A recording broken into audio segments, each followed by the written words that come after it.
The more evidence, the better, I say. I mean, this is so improbable. That's a bold statement. I mean, I think that's a fair point, but I didn't make that argument. He did. Why is that true? Is that a good question? Maybe it's not.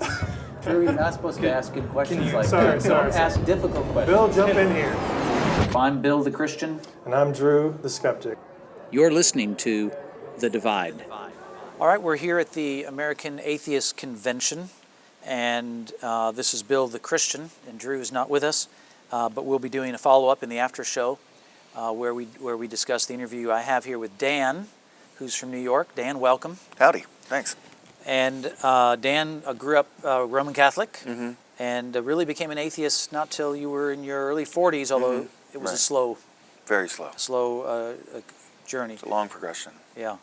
And we're going to ask you the question, how do you know you're right about God's non-existence? So what do you say to that, Dan? I don't know that I'm right about God's non-existence, but it doesn't really matter. I mean, I don't have enough evidence that God exists, but So my question is, the way I phrased it, Drew, I can hear Drew right now saying, bad question. Yeah. Well, so you feel really confident. How do you know you're really confident about God's non-existence? I'm as confident that God doesn't exist as I'm confident that, the Tooth Fairy doesn't exist or that Santa Claus doesn't exist. I'm as confident at that level. And I think anybody who's really thoughtful about faith and religion would feel the same way, that they're basically as confident, truly confident that God exists as they are that the Tooth Fairy exists. I just spent a lot of time and thought on it, a lot of introspection, and then I ultimately came to the conclusion that no, God doesn't exist, but also I don't think it really matters, if God existed or not. I don't think it doesn't mean anything. I mean, if the whole Christianity thing, if there was a God who sent his son down here to redeem people, that's so completely silly. Like a lot of atheists will say, God, Jesus came to, redeem him, or was it, God's he created the rules. Yeah. Why doesn't he just redeem people without having to create a sacrifice? It makes absolutely no sense. If he wanted to redeem people, just redeem them. Why put somebody through this kind of, torture? It makes no sense. But at the same point, it doesn't really matter.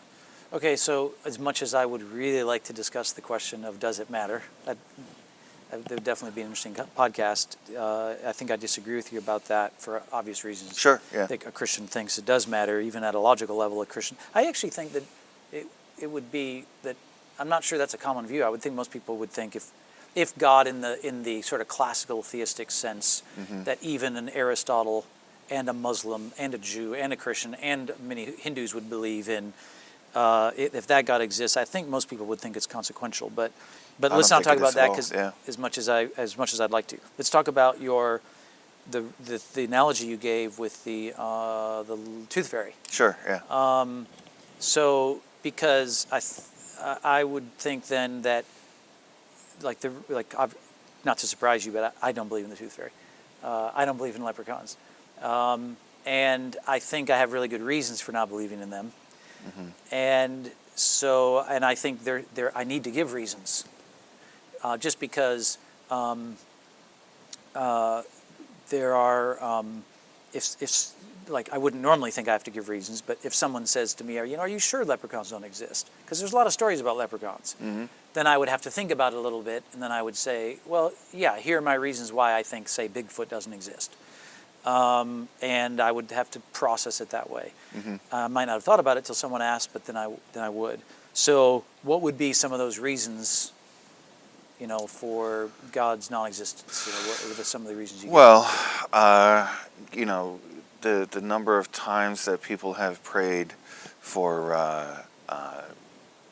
for outcomes like their child is lost, Yeah. or that their child is sick, or that they pray to God that for a certain outcome and it doesn't come through, it doesn't happen, or the times that good things happen to bad people, that that people get away with a lot of horrible things, that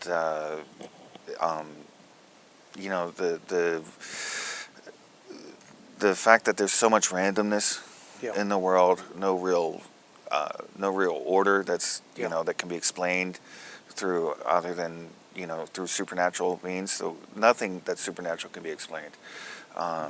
There's no evidence for it. Absolutely none. Yeah. So first of all, I think you bring up a lot of good points that I think even people who are Christians or believers in God, I think they'd be dishonest or disingenuous if they didn't say those things occasionally have made them wonder, is God real or not? Right. And it was your Well, I do experience. too as a You had the Christian. same experience, right? Absolutely, yeah. I mean, I thought about it for a very, very long time. I thought very hard about it. I was very devout. I had a cross over my bed. I was really seriously considering becoming a Catholic priest for many years. I mean, the whole religion and Jesus was very important to me, and my family and the tradition I grew up. My family's from Ireland, and it was it's very much part of Irish culture. The whole Catholic Mass, the institution, and for a while there I thought giving up Catholicism would be giving up my Irish heritage almost. Yeah. And so it's very, very important to me. I really struggled for a long time. Yeah. So I was, 43, 44 years old before I was finally able to say, wait a minute, I'm really an atheist. So then you won't be surprised that what I'm going to say next, I'm sure, but I'm interested in your reaction to it, is that the Christian will think, of course, that's one side of the ledger, which everything you said might give cause for doubt to a Christian, but there's another side to the ledger, the sort of pro side, not the con side, which I assume in your case, and certainly in my case, still to this day, though yours not still to this day, that the pro side is that there's also positive sides to the argument. There's a goodness to life and to creation. Well, there absolutely is very much a goodness to to life, but I certainly wouldn't use the word creation to describe the world because I don't believe it was created. Yeah. But no, there's no doubt there's goodness to the universe anyway. Yeah, to the cosmos. I'm very, very glad that I'm alive. Yeah, right. And even so much to the point that like for a while I was kind of holding on to Catholicism, and that I probably wouldn't have been here if I didn't come from a Catholic family, because I was, a stereotypically large Catholic family. By the time I was born, there were 5 kids in 5 years, and and we ended up with 6 kids altogether. If my parents were, Protestant or something, and only stopped with 2 kids, there'd only be 2 of us. So to me, that would. Yeah, I'm very, very grateful to be alive. I see so much joy in it, and with my 2 boys, it freaks me out to realize how random their coming into existence was. If I didn't get a phone call one day, 30 years ago, my 2 boys wouldn't have been born. And if I didn't have if my lifeguard certificate was expired, which it almost was, I wouldn't have gone to get a job as a lifeguard and met their mother 30 years ago. If I played a different instrument, I wouldn't have, my 2 kids wouldn't have been born. It is that random, and that that the world could have been deprived of these 2 really, really wonderful people, just on something as random as what instrument I play, or that my ex plays, is it absolutely boggles the mind. And I'm really, really grateful that I'm alive, and I'm really, really grateful that my boys are alive. But I certainly don't attribute it to any kind of God. Yeah. Well, and by goodness, just to fill that out a little bit, by the pro side, I mean, rather than the con side, I was going to go on to some other things too, that not only is there, in other words, you were talking about things that are evil or problematic or painful stuff, suffering, whatever. There's also goodness and hope and love and peace and so on. But then also I meant on that side, there's things like the more formal arguments for God, the cosmological argument, the teleological argument, the fine-tuning argument. Those are more formal. But in more practical terms, just that for a lot of people, to them, it may, obviously to the majority of people in our context, it seems to just make sense for them by intuition almost, that God is in some way the better explanation of the universe we live in. I think it's a lazy explanation. The existence of it, the nature of it, and things like that. And though I agree with you, some people are probably lazy in that sense, I would say that there's a lot of, sometimes intuition, which might seem lazy in one sense, is actually still really good and helpful and valid, and is an easier way to live than sort of fighting against intuition. But obviously there's the pro side is all I'm really trying to get at. So somewhere it wasn't, the cons, I'm guessing, didn't just outweigh the pros, but the pros tended to kind of become invalid or disappear or something. Isn't that right? They weren't necessary. It didn't really matter. Okay. It got to the point that there were kind of two competing things. One was, how could God be so evil as to allow slavery in the Bible, to actually encourage slavery in the Bible, to encourage rape, to encourage the subjugation of women, of gays, things like that. That to me, became truly horrible. And then at the same time, it also became to the point that it really didn't matter. If I were honestly, truly, if God were to walk in this room right now and say, "Hey, what's up, Dan? I'm God," I'd say, "Yeah, bye." It doesn't matter. It really doesn't matter. Like we were talking about before, if Jesus really existed, it really doesn't matter. In that sense, it would matter in the sense that, if I understand you correctly, what you're trying to say is you would have a problem with that God. It's not that it wouldn't matter. The God of the Bible, yeah. Yeah. If that particular God of the Bible showed up and was the actual God of the Bible, I'd say he's a big jerk. He's not a good So God. Let me ask you about that a little more narrowly, because it's kind of a little bit slightly off topic, but since you obviously are familiar with the fact that Jesus is thought of as dying for the world, then how do you? That doesn't seem like a really. Most Christians have understood that to be the demonstration of the love of God for the whole world, and that's one of the most appealing factors, is that Jesus died for the sins of the world. I remember this was one of the things that kind of got in my craw as a kid. I remember asking my dad about it as a young child. So because I was taught that Jesus died so that we could go to heaven, and so I was like, what about the people that lived before Jesus? Oh, they didn't get to go to heaven. That's horrible. That's really bad. Any God that would send all these people to hell just because they were born in the wrong century is horrible, evil. And then once I got a little bit older and realized how the rest of the world thinks about things, I was able to think, wait a minute, so God is sending all these people to hell just because they were born in the wrong continent, to the wrong religion. That's really bad. So, one of the reasons, like if God were to walk in the room today and say, "Hey, what's up, Dan? I'm God," I would really be mad at him, because he's going to send my older son to hell, because my older son's an atheist. If I were to become a Christian today, and I were saved and went to heaven, which I really wouldn't want to, because God's there and he's a jerk, and he would send my son to hell because my son's an atheist, and I would not want to be in the same realm as anybody who would do that to my son. So I think I actually agree with everything you just said. And so I guess my next question is, did it not occur to you that this idea that Jesus died for people, for the world that he made, that he was a part of making, or however you want to say it, that just as it's at the level of a story, if he really is God in the flesh, didn't it occur to you that it just doesn't make sense that would be true, that everybody before him chronologically, like he didn't think, hey, gee, some people will have already have existed, and I didn't factor them in. Oops. That seems like that's not logically coherent. And I'd actually don't even think the Bible teaches that, but nonetheless, that wouldn't even seem coherent to me. Like, why would that be the case? You know, or did you not think that? Like, I wouldn't think that theology is right. It's not consistent with the story. The most obvious elements of the story don't make sense with that. Right. So, and I don't actually myself believe it, and I don't think there's biblical warrant for it. But anyway, I was curious how you would understand that. Back to the issue of sort of the leprechauns, I guess maybe we should go back to that a little bit, because we got off the pro-con list.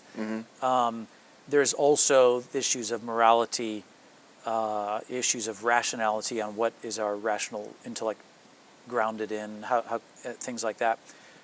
That's, to me, part of the pro-ledger, you know, that God provides warrant for the objective reality that I intuitively perceive to be real. What about that side of it? Like, what's a problem with that? Well, that How did you deal with it? That God is immoral. You know, the God of the Bible is 100% immoral. You know, he's in favor of genocide. You know, he tells the Israelites to wipe out the Amalekites. That's 100% immoral. There's no way in the world I could use that God as a guide. So let me interrupt there, because otherwise we'll go down the same path we just went by. Let's say we're just talking about theism. So for the moment, lay aside Christianity, because atheism isn't. You mean deism? Deism means that God created the world and it just stepped back. Well, yeah, I'm quite familiar with deism. Oh, right. Okay. Deism is a development in the Enlightenment as a reaction to Christianity, but strictly speaking, from a large part of the sort of like the great conversation about God across history, deism is not. That's one sort of particular form of theism. But theism just is sort of like the idea that Aristotle had, or that Leibniz had, or Gödel had, that God, in the sort of, there's an eternal being, omniscient, omnipotent, good, that is required to explain the cosmos we live in. Aristotle, of course, was not a Christian and was not probably even religious, and certainly rejected all the gods like Zeus and all that nonsense. And so did Gödel and people like that. Gödel's a famous mathematician from the 20th century who was good friends with Einstein.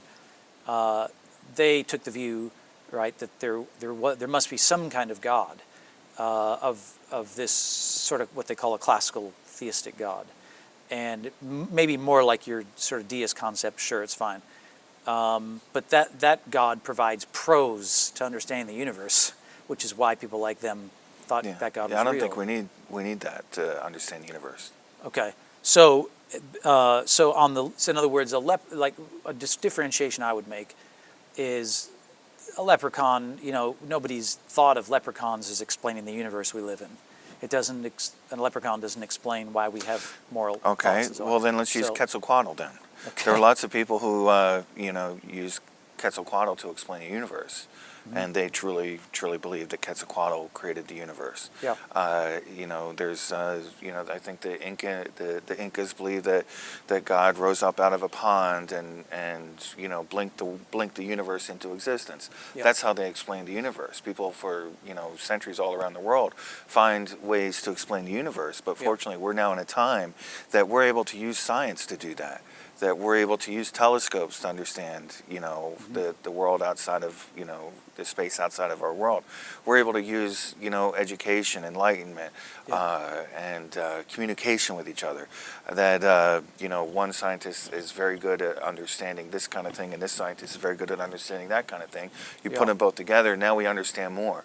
And, so we're able to use those kinds of tools that the Incas, the Mayas, the Greeks, the ancient Greeks, didn't have, and so we don't need God to explain the universe anymore. So I'm first of all, I'm totally in agreement that we should use every tool, instrument, advancement, everything to try and understand the universe. Right.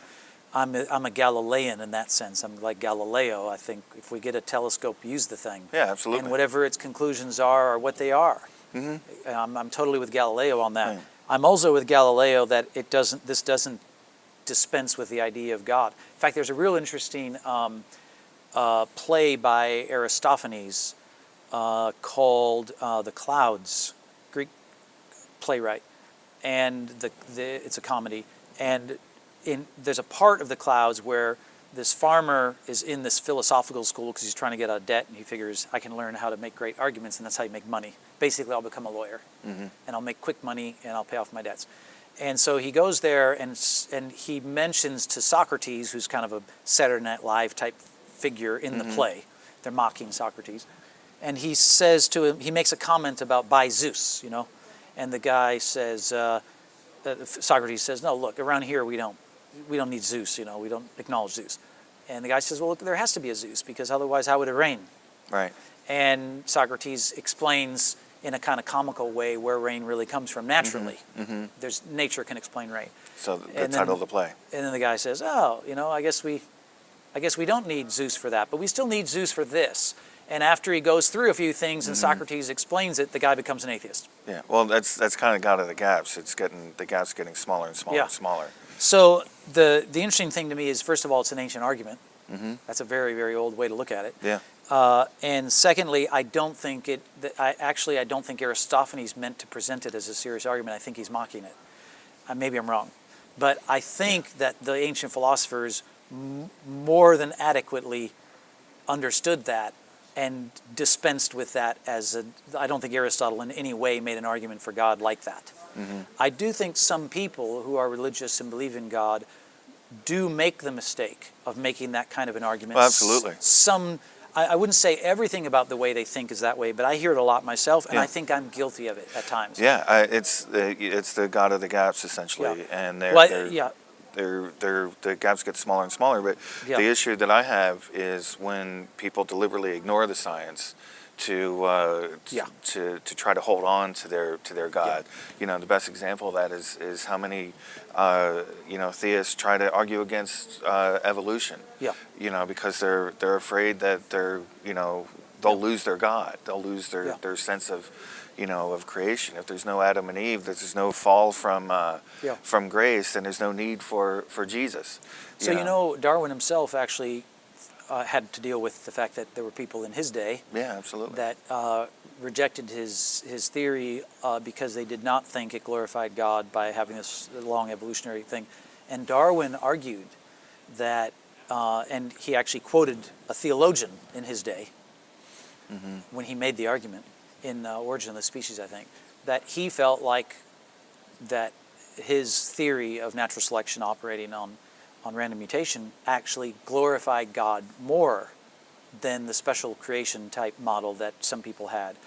And there are, of course, many Christians today who think Darwin was maybe not totally right about everything about evolution. Well, no, he was certainly not right. Yeah, but that generally speaking, evolution is true.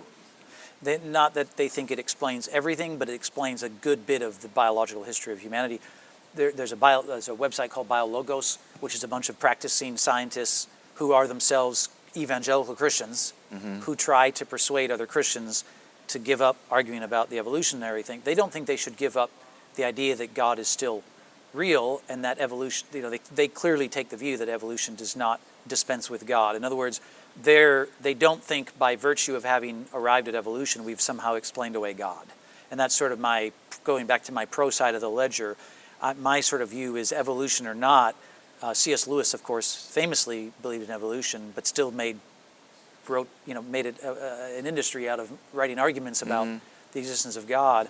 I sort of think of that as not a particularly good argument in the end, either for God or against God. I think that mistake can be made. Aristotle definitely did not make a kind of gaps argument about why he believed that God was real. But anyway, I think we've at least seen enough of how we look at the pro-con side, teased out some issues. Clearly, you and I would really, there are some other things we could probably talk about that would be really interesting. But I think for the time's sake, we'll just close it out there. Cool. And let it be. And please listen to the after show where Drew and I discuss my conversation with Dan, and Drew will set me straight why I didn't see a few things I could have seen in this interview. I'm sure I'm blind to a few things. I always Hi, feel Drew. that way too when I'm having these conversations. It's kind of hard sometimes in such a short time to get at what you yourself really think. So anyway, thanks for being here. Appreciate it. Cool, man. Very cool. Groovy. Okay, we're back. This is Drew the Skeptic, and I'm here with Bill to talk about the episode that you just heard with Dan. And Bill asked how Dan was certain that he was right, and they clarify a little bit. Basically, that Bill asked what evidence is there that against the idea of God and Christianity, and Dan gave a few reasons for that. And what I was struck by and interested by in Dan's answer was, he kept mentioning that he feels that even if there was a God, and even if it was the Christian God and all that, it wouldn't matter. At one point, you clarified that if it was the Christian God of the Bible, that it wouldn't matter to him because he doesn't seem to like that idea of God very much, and he kind of agreed with that. But the idea that God doesn't matter just kind of kept sticking out at me. And what I think he meant by that was that if there's a creator, of the universe that set this all in motion, he doesn't see enough evidence to give us an idea of who that God is and what we should think about that God and how and if or whether he cares at all. Whether he cares and whether we can interact with him or not. That's my, I wish Dan could be here and we could all have the conversation, but that was my take on the conversation that you had with him. And so to some extent, I guess I do agree that when I sort of, I think, one of the best ways I've heard you describe your faith is that you just take all the evidence into account that you can, and that's your best way to explain it. And so I would say the exact thing about my skepticism is that, everything I see does not lead me into the direction of believing in the Christian God. I'd say it would be easier for me to believe in sort of a less involved God, because that God might or might not even care if we acknowledge him or know about him or care about him. And so that sort of the Tesla driver God. Well, just the uninvolved God. Like I think a lot of I don't know if you've ever seen this. There's some video on YouTube, definitely created by an atheist, but it's basically a guy dies and meets God, and he falls to his knees and he's like, oh, I'm so sorry. I don't remember if the guy's a Christian or an atheist, but anyway, he acts the way with such reverence as we would expect, like anyone to act before God. And God is like this. He's kind of a cross between Clint Eastwood and George Carlin, and he's just this, he's unaffected by it. He's like, get up out of the ground, what are you doing? And he's just like, I don't care if you believe in me or don't believe in me. I just as long as you're basically decent to people. The Key West God. And I don't know if there may not even be a heaven. You just turn into energy or something in this YouTube video. But the point is, like, I can sort of sympathize to some extent with the idea that if there is a God, he's not as worried about us or at least he's not as worried about our relationship to him or how we think about him. Mm-hmm. He would be maybe more worried about like what we do and how we behave. But obviously that's my interpretation of. Wouldn't what we do and how we behave ultimately be the similar kind of thing? I mean, if he cared about you're saying. No, I'm saying it would make more sense to me if there were a creator that he wouldn't be worried about our reverence towards him, or like he's not seeking, if he were seeking sort of to be this revered and this being that our lives were centered around, that would be a little bit more obvious than it is. Okay. I mean, that's sort of my intuition, and you can feel free to disagree. I don't know that that's what Dan was saying, but to the extent that he was saying that, I can kind of understand. I mean, I do think that if you just rule out all sort of the historical texts of the biblical literature and things like this, from my perspective, I can see just living in the world generally, ignoring religion, let's just say, that I would think it's a bit of a mixed bag. Like you have some aspects of your life, a person's life, that just seem so spectacularly enjoyable and enriching and amazing, and we ourselves put value on the way other people treat us and the way we treat them. We feel a certain satisfaction in the moral aspects of our lives, or seem to be like wildly important to us, and finding value and meaning in personal relationships. So like in one sense, it would seem like at that level, it makes total sense that whoever made this, like why would they make the world that way if they themselves are just sort of indifferent people that just say, hey, just grab a drink and go sit in your own lawn chair on the other side of the beach. It seems like we'd be a world of a cosmos of indifference or something. But then yet, I agree, there's some other aspects that where the universe just kind of seems to run, and it's not like God is sticking his finger in every week and doing something that's obvious and indisputably supernatural or something like that. So in the way, like say the Bible describes the parting of the Red Sea or something. But obviously, I take a little different view overall. But I kind of see what you might. Yeah, what's your response to that? I think that's right. I think the way that you and I sort of organize and explain our view of reality is not that far off, and that's why you would never say, like, how can you not believe? You're crazy to not believe. Like, how can you? And I would never say that, you're believing in fairies, because I don't think that's how it works for you. I think I disagree that, I see my way as more plausible, and that's why I believe it. But, I think the way that we do it is more similar than I think some people would think. I think some people, I think we're both trying to find the best explanation given what we've observed and can know at this. Sure. We've talked to other people about Christians checking their mind at the door of the church or something like that, and I think it can be tempting to see the other side in that way, and probably tempting for Christians to say, well, you just don't want to believe, Right. Yeah. And so to the extent that we can Christianity does allow that people can be seeking the truth and the sure. light. And I'm not saying I'm not saying you would say. I'm saying you would not say that, and I would not say that about you. And I think it's helpful. Like, I'm glad we're having this little wrap-up conversation on this, because to me it's a good reminder that we need to sort of realize that we're both trying to do the same thing with all of reality as we see it, and all of the information that we have. We're trying to construct a picture that makes sense, and that's why I have respect for your view. Is you're not sort of just believing something, and then every piece of evidence that comes in, you're just ignoring it if it doesn't agree with your view. You're trying to assemble it in a way that makes sense, and I think I'm doing the same thing. Yeah. Do you think that I noticed with Dan that when we first started the conversation, that it was he emphasized right away this sort of what I'll call the negative side of the ledger when it came to God, and I do think that I see that as a common pattern on both sides. That it's really easy to point out sort of, I guess what I'd call the negatives of both sides. It's harder to deal with what I would call the positive arguments that are presented.